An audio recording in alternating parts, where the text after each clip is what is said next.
আজকে এই চায়না লাল colour easy বাইকটা নতুন ডেলিভারি হচ্ছে, লিথিয়াম ব্যাটারি দিয়ে নিচ্ছেন উনি।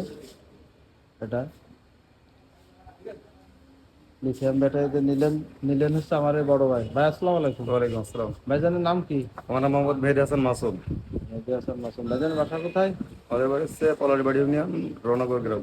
পলাশবাড়ি না রৌনগর গ্রাম। আপনি এই যে আমাদের কাছ থেকে নতুন ইজি বাইক নিলেন, ইজি বাইকটা কি জেনুইন চায়না পাইছেন?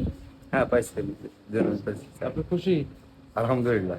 ঠিক আছে। এই যে আমার লাইফে বন্ধনাটায় ফার্স্ট আসলেন। ফার্স্ট অটো, মানে আমার লাইফে নিজে টাকা দিয়ে গাড়ি কিনে চালাতে যাচ্ছি। আচ্ছা আচ্ছা, এই যে আপনি বন্ধনাটায় আসলেন, বন্ধনাটায় কেন আসলেন? এখানে আমার আত্মীয় স্বজন যে যেখানে আছে, আমার সুমন্দি, আমার দুলাভাই, সবাই এখান থেকে সব কিছু কেনাকাটা করে। এই জন্য আপনি সেই তাদের কাছে সুবাদে হ্যাঁ, আসলেন নাকি? ভালো ভালো জানি শুনে তারপরে আসছি। আমাদের আত্মীয় স্বজন সবাই এখান ঠিক থেকে আছে, কেনাকাটা চালান, আমরা জানবো, কাটেন।